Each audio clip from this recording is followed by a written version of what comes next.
Baiklah, Assalamualaikum warahmatullahi wabarakatuh. Kembali dengan Buana 79, salam semangat selalu untuk seluruh pelajar di Indonesia, baik dari Sabang sampai Merauke, dari Miangas hingga Pulau Rote. Baiklah, pada pertemuan kali ini saya akan bahas kembali terkait bagaimana cara menyusun laporan keuangan persamaan dasar akuntansi, di mana pada pertemuan part pertama itu sudah saya bahas juga terkait persamaan dasar akuntansi, yaitu perusahaan jasa pencucian mobil clean. Nah, pada pertemuan kedua atau bagian kedua ini saya akan bahas kembali yaitu perusahaan jasa, tetapi di sini adalah perusahaan jasa salon, yaitu salon jelita. Nah, di sini sudah saya siapkan untuk transaksi-transaksi atau contoh soal transaksi dari salon jelita, di mana dari transaksi ini kita disuruh atau diminta untuk membuat atau menyusun persamaan dasar akuntansi dari dari salon jelita di bulan Februari yang kita lihat sama-sama ini. Nah, atas adanya transaksi-transaksi ini, setelah saya pelajari di sini, ternyata setelah saya susun, bentuk persamaan dasar akuntansinya adalah seperti ini. Ya, dimana untuk persamaan dasar akuntansinya di sini ada kolom kas, ya, ada kolom tanggal pertama untuk mencatatkan tanggal transaksi. Lalu di sisi aktiva itu ada kas, ada piutang, ada perlengkapan dan peralatan. Sedangkan di sisi pasiva itu ada utang usaha dan modal. Nah, untuk nama akun atau kolom-kolom yang ada di nama akun yang ada di kolom-kolom ini tergantung dari jenis transaksi yang ada, ya. Jadi kalian analisis dulu bentuk transaksinya atau analisis dulu transaksinya. Setelah sudah dianalisis, maka bisa kalian simpulkan atau tarik kesimpulan apa-apa nama akun yang akan kalian gunakan di dalam persamaan dasar ini. Nah, dari salon jelita ini setelah saya simpulkan di sini ada kas, ada piutang, ada perlengkapan, ada peralatan untuk aktiva, sedangkan pasiva utang usaha dan modal. Oke, ini adalah kolom yang ada di persamaan dasar untuk salon jelita. Baiklah, untuk mempersingkat waktu mungkin kita langsung saja analisis transaksi dari salon jelita yang terjadi di bulan Februari 2015 ini. Untuk yang pertama, transaksi pertama tanggal 1 Februari bahwa Nyonya Jelita ini menyetorkan uangnya sebesar 14.500.000 sebagai modal awal. Nah, adanya setoran modal dari pemilik, maka akan kita catat ke dalam persamaan dasar akuntansi. Di sini yang pertama kita masukkan dulu tanggalnya, tanggal transaksi, yaitu tanggal 1 Februari. Oke, adanya setoran modal dari pemilik, otomatis kita akan menerima kas, sehingga di sini kasnya akan bertambah, yaitu 14.500.000. Kemudian di sisi pasiva, otomatis adanya setoran atau investasi modal pemilik, otomatis akan menambah modal itu sendiri. Sehingga di sini di sisi aktiva akan menambah kas, di sisi pasiva akan menambah modal. Untuk keterangannya sendiri kita bisa kasih keterangan investasi modal pemilik. Oke, itu transaksi tanggal 1 Februari. Kita lanjutkan untuk tanggal berikutnya, itu tanggal 2 Februari. Di sini ada transaksi pembelian peralatan salon ya secara kredit sebesar 7.600.000. Baik adanya pembelian peralatan secara kredit, maka di sini pencatatannya di dalam persamaan dasar kita masukkan tanggal ya seperti biasa. Oke. Pembelian peralatan otomatis akan menambah peralatan kita. Maka di sisi aktiva kolom peralatan ini akan bertambah sejumlah 7.600.000.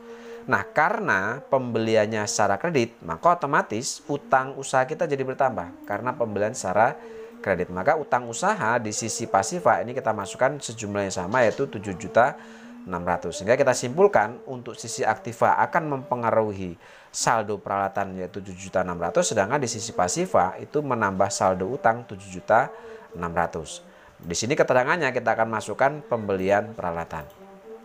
Nah, untuk selanjutnya, ingat bahwa setiap adanya perubahan saldo setelah adanya transaksi, maka harus kita jumlahkan.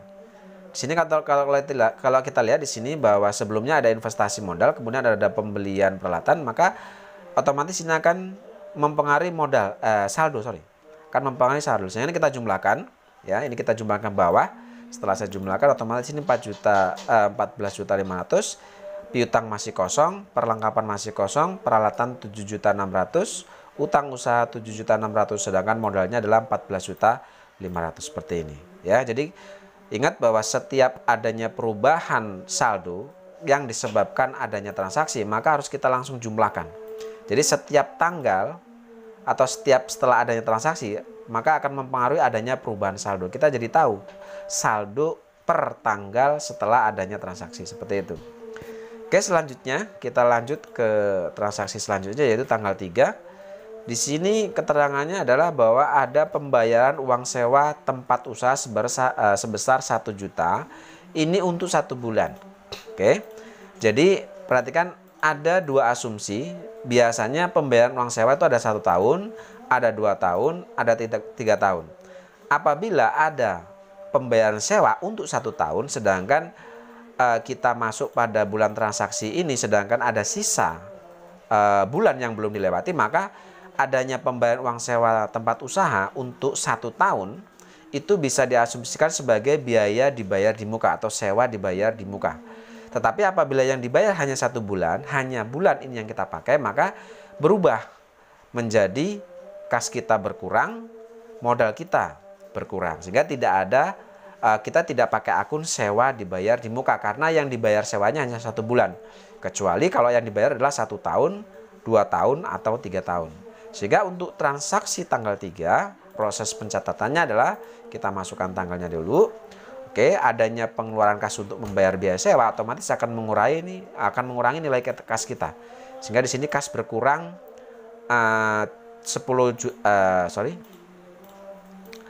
kas berkurang menjadi 1 juta.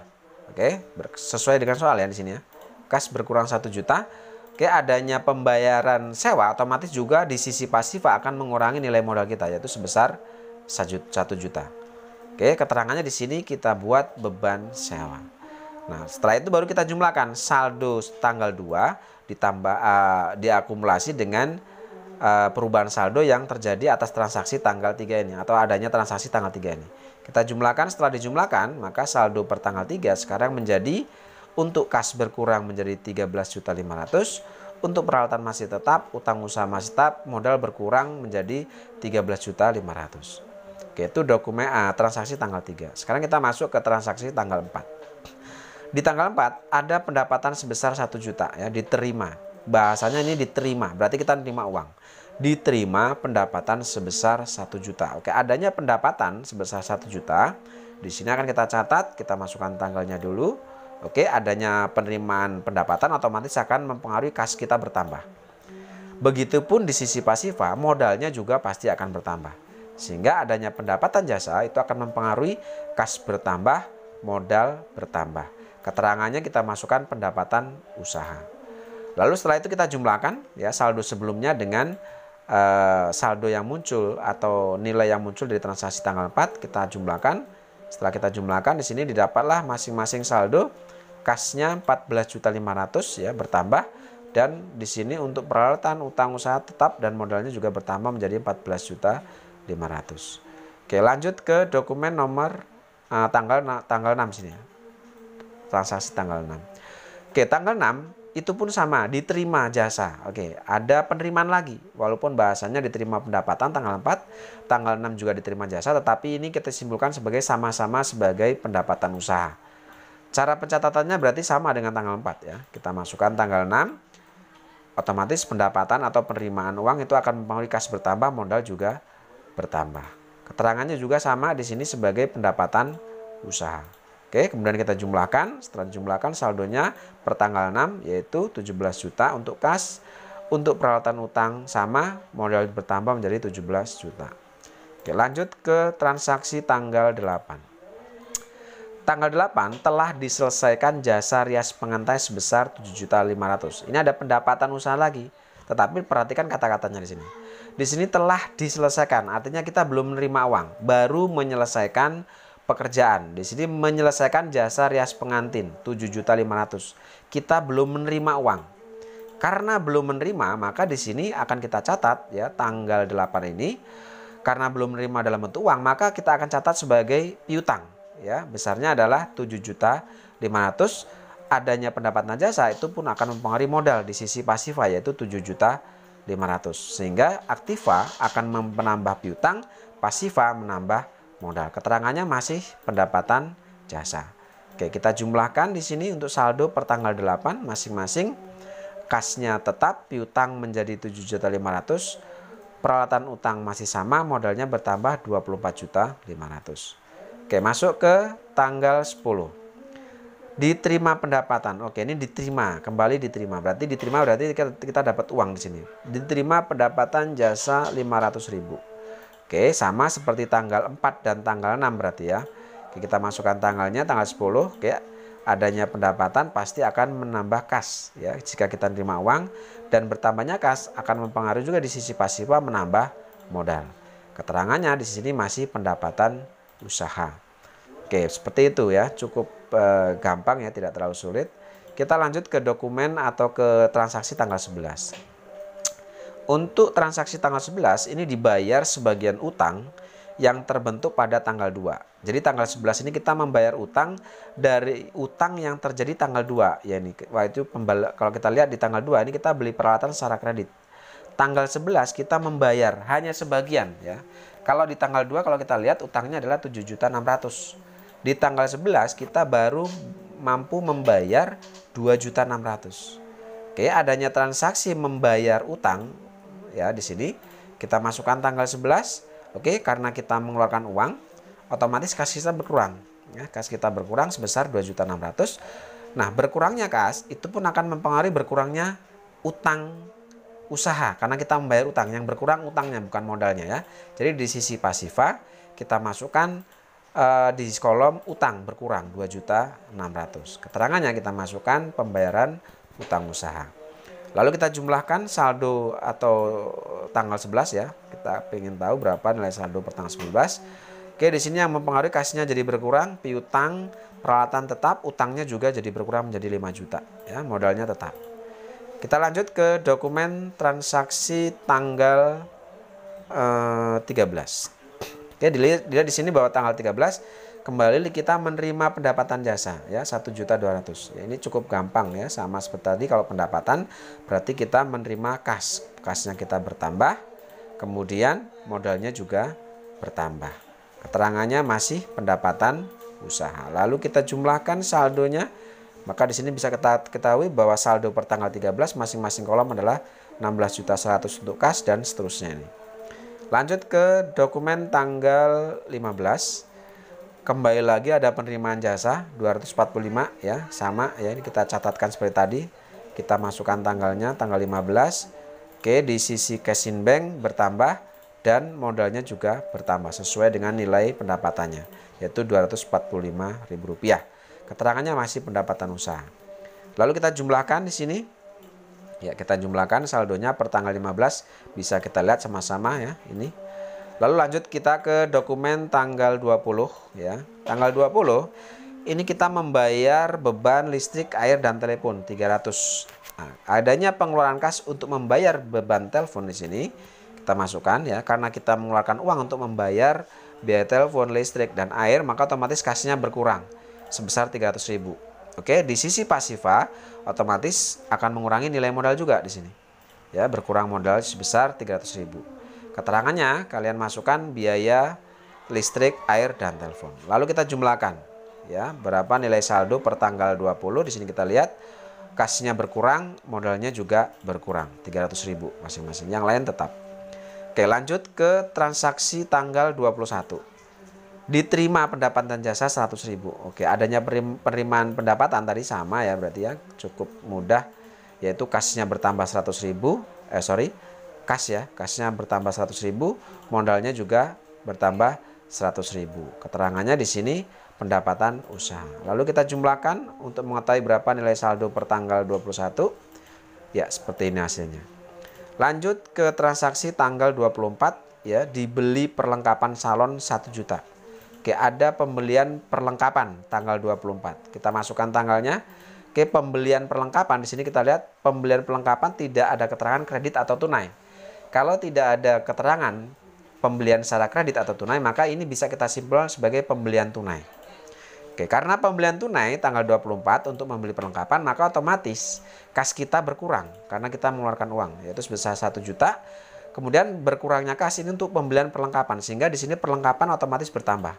Karena kita membeli perlengkapan, maka perlengkapan kita bertambah. Sehingga di sisi pasifa untuk tanggal 24 ini tidak terpengaruh ya. Jadi hanya di sisi aktiva saja. Berkurangnya kas, bertambahnya perlengkapan. Keterangannya adalah pembelian perlengkapan. Oke, setelah itu kita jumlahkan untuk mengetahui saldo per tanggal 24. Ya, seperti ini. Lanjut ke tanggal 25, transaksi tanggal 25. Oke, dibayar gaji karyawan 800. Ya, kita mengeluarkan uang untuk bayar gaji karyawan. Kita masukkan tanggalnya. Oke, mengeluarkan uang berarti kas kita berkurang karena untuk membayar gaji. Kemudian selain kas, maka di sisi pasifa akan mempengaruhi modal. Jadi setiap adanya biaya, baik biaya listrik, biaya gaji, biaya perawatan atau apapun, kalau mempengaruhi berkurangnya kas, otomatis juga akan mempengaruhi nilai modalnya. Oke, keterangannya di sini adalah untuk membayar biaya gaji. Lalu kemudian kita jumlahkan untuk mengetahui saldonya. Oke, seperti ini. Oke, lanjut ke dokumen atau ke transaksi tanggal 26. Ada penerimaan kembali jasa, yaitu 500.000. Ya, diterima kembali jasa 500.000 seperti tadi ya, penerimaannya, pencatatannya. Ada penambahan berarti di kas dan di modal. Itu kalau pendapatan jasa. Keterangannya itu pendapatan usaha.